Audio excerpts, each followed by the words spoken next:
Hello दोस्तों, LLB student अड्डा में आप सबका बहुत बहुत स्वागत है। आज का टॉपिक काफी इंटरेस्टिंग और जरूरी है। Interpretation of statutes. सोचने वाली बात है ना।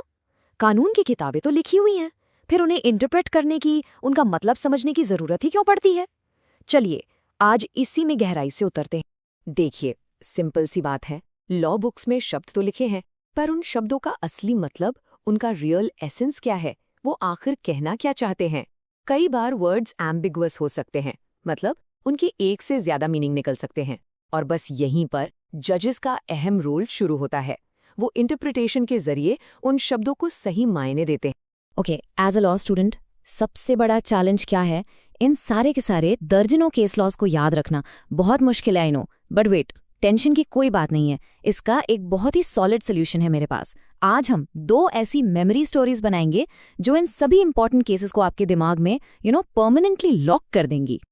तो चलिए शुरू करते हैं अपनी पहली मेमोरी स्टोरी के साथ। जस्ट इमेजिन, अपने दिमाग में एक बिजी ब्रिटिश स्ट्रीट कॉर्नर की तस्वीर बनाइए। सोच लीजिए, एक गली का चौराहा है जहां बहुत कुछ हो रहा है। बिलीव मी, इसी सीन में हमारे पहले 5 केस लॉज छुपे हुए हैं। ध्यान दीजिए, उस स्ट्रीट कॉर्नर पर एक दुकान है। उसकी खिड़की में क्या रखा है? एक फ्लिक नाइफ यानी एक बटन वाला चाकू डिस्प्ले पर है और उस पर प्राइस टैग भी लगा हुआ है। पुलिस आती है और दुकानदार को ऑफर फॉर सेल के लिए पकड़ लेती है, क्योंकि उस वक्त ये इलीगल था। पर कोर्ट ने क्या कहा? कोर्ट ने कहा नहीं, कॉन्ट्रैक्ट लॉ के हिसाब से विंडो डिस्प्ले कोई ऑफर नहीं है, ये तो एक इन्विटेशन टू ट्रीट है। ये केस है फिशर वी बेल और इसमें कोर्ट ने लगाया द लिटरल रूल। तो ये लिटरल रूल आखिर है क्या? सीधे शब्दों में इसका मतलब है कि कोर्ट लिखे हुए शब्दों का बिल्कुल प्लेन ऑर्डिनरी डिक्शनरी मीनिंग ही लेगी, भले ही उससे नतीजा थोड़ा अजीब क्यों ना लगे। सीधे हिसाब, जो लिखा है बस वही मतलब है। कोर्ट अपनी तरफ से कुछ भी ऐड या सब्ट्रैक्ट नहीं करेगी। लेकिन यहाँ एक बट है। क्या हो अगर लिटरल मीनिंग फॉलो करने से कोई एब्सर्ड यानी बिल्कुल बेमतलब सा रिजल्ट निकले? इस प्रॉब्लम को सॉल्व करने के लिए आती है हमारी अगली रूल, द गोल्डन रूल। तो चलिए वापस चलते हैं अपनी स्ट्रीट सीन में और देखते हैं आगे क्या होता है। अच्छा, अब हमारी उस सड़क पर अचानक से कार क्रैश हो जाता है और यहाँ से निकल कर आता है हमारा अगला केस, ली वर्सेस कनैप। अब इसमें हुआ क्या कि ड्राइवर ने एक्सीडेंट के बाद बस एक पल के लिए गाड़ी रोकी और फिर फर्श से निकल गया। कानून कहता है यू मस्ट स्टॉप। वो आकर दलाल देता है, मैं तो रुका था, 1 सेकंड के लिए ही सही, पर रुका तो था। अब आप ही सोचिए, अगर हम स्टॉप का डिक्शनरी मीनिंग देखें तो टेक्निकली वो सही है, पर ये तो बिल्कुल बेमतलब एब्सर्ड बात हो गई। तो कोर्ट ने यहां लगाया गोल्डन रूल। जज ने कहा स्टॉप का मतलब सिर्फ ब्रेक लगाना नहीं है, स्टॉप का मतलब है एक रीजनेबल टाइम के लिए रुकना, इंफॉर्मेशन एक्सचेंज करना। देखा, हमारी मेमोरी क्यू, वो गोल्डन ट्रैफिक लाइट, उसने आखिरकार उस ड्राइवर को सही मतलब समझा ही दिया। चलिए अब उस दुकान के ऊपर बैल्कनी की तरफ देखिए। वहां एक औरत नीचे सड़क पर चल रहे लोगों को इशारे कर रही है। कानून था कि इन स्ट्रीट सोलिसिट करना यानी आकर्षित करना मना है। उन्होंने डिफेंस लिया, हम तो स्ट्रीट में हैं ही नहीं, हम तो अपनी प्राइवेट बैल्कनी पर हैं। इस केस में, जिसका नाम है स्मिथ वर्सेस ह्यूज, कोर्ट ने मिसचिफ रूल का इस्तेमाल किया। कोर्ट ने पूछा, इस कानून को बनाने के पीछे मिसचिफ यानी प्रॉब्लम क्या थी जिसे रोकना था? प्रॉब्लम थी सड़क पर चलते लोगों को परेशानी से बचाना। भले ही औरत बैल्कनी पर थी, उसका एक्ट तो स्ट्रीट में प्रोजेक्ट हो रहा था ना, इसलिए वो गिल्टी आई। ओके, अब हमारी स्ट्रीट सीन के आखिरी 2 कैरेक्टर्स। दुकान के बगल में एक मंदिर है जहां 2 ग्रुप आपस में लड़ रहे हैं। एक ग्रुप कहता है सबको आने दो, ये आर्टिकल 25 के तहत सबका हक है। दूसरा कहता है नहीं, ये हमारा प्राइवेट रिलीजियस अफेयर है, आर्टिकल 26 के तहत। जज आते हैं और दरवाजे को इस तरह खोलते हैं कि दोनों की बात रह जाए, दोनों में हार्मनी बनाते हैं। इसे कहते हैं हार्मोनियस कंस्ट्रक्शन, जैसा कि श्री वेंकटा रमना देवारू केस में हुआ था। और अब देखिए उस पास के रेस कोर्स को, वहां पाउल वी कैम्पटन पार्क का केस चल रहा है। एक गैम्बलर चिल्ला रहा है कि कानून हाउस, ऑफिस, रूम और अदर प्लेस में बेटिंग मना करता है, पर ये तो खुली जगह है। यहाँ कोर्ट ने ईजिस डेम जेनरिस का रूल लगाया। इसका मतलब है कि जनरल शब्दों का मतलब उनसे पहले आने वाले स्पेसिफिक शब्दों से लिया जाता है। क्योंकि हाउस, ऑफिस, रूम सब इंडोर है, इसलिए अदर प्लेस का मतलब भी इंडोर प्लेस ही हो। ठीक है, अब स्ट्रीट सीन से निकलते हैं और एक नई मेमोरी पैलेस में एंटर करते हैं। अपनी आंखें बंद कीजिए और एक बिजी, थोड़ा सा केओटिक हॉस्पिटल के सीन को इमेजिन कीजिए। इसी हॉस्पिटल में छुपे हैं हमारे अगले 5 इंपॉर्टेंट केसेस। हॉस्पिटल के वेटिंग रूम में एक बड़ा अजीब मंजर है। सोचिए, एक ज़ॉम्बी, हाँ एक जिंदा लाश, वोट डालने की कोशिश कर रहा है। ये हमारा केस है व्हाइटली वी चैपल। एक आदमी ने एक मरे हुए इंसान के नाम पर वोट डाल दिया। कानून कहता था कि किसी ऐसे इंसान की नकल करना क्राइम है जो एंटाइटल टू वोट हो। कोर्ट ने यहाँ भी लिटरल रूल लगाई और कहा कि एक मरा हुआ इंसान तो वोट के लिए एंटाइटल्ड ही नहीं होता, इसलिए टेक्निकली कोई क्राइम हुआ ही नहीं।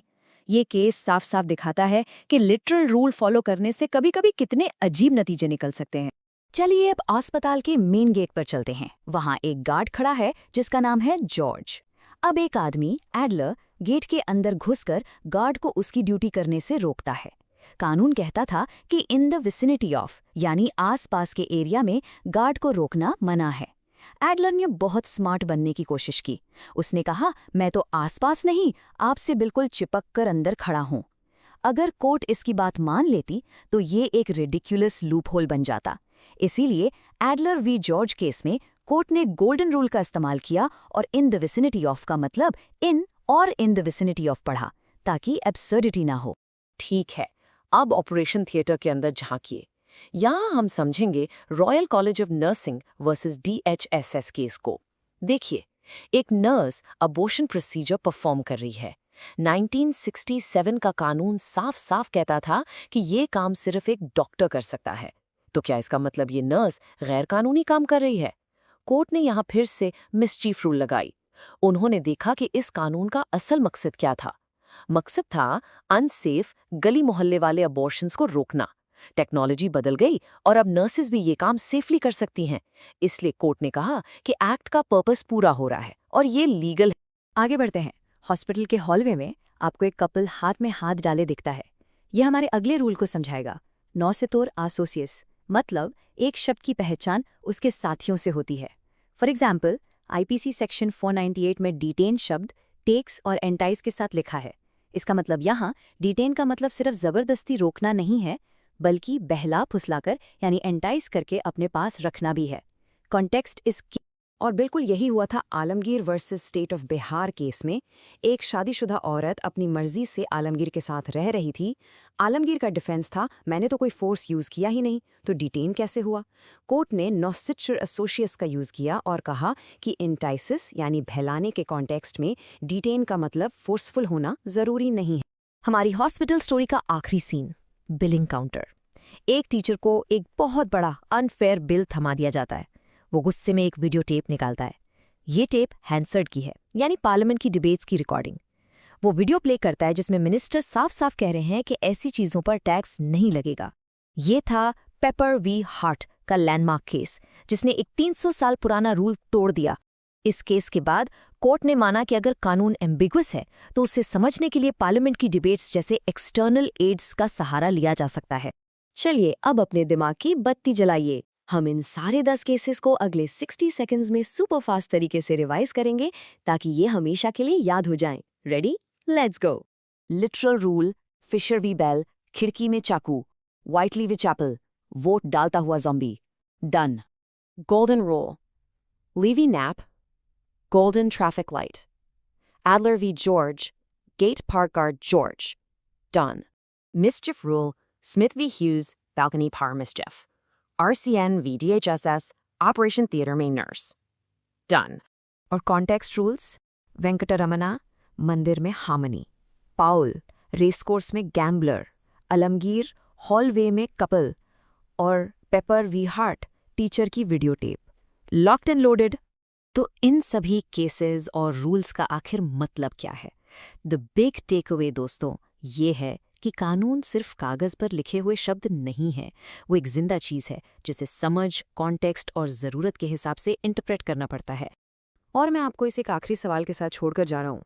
जजेस को कानून को वैसा ही इंटरप्रेट करना चाहिए जैसा वो लिखा है, या वैसा जैसा उसे होना चाहिए? यही तो लिटरल रूल और मिसचीफ रूल के बीच की असली लड़ाई है।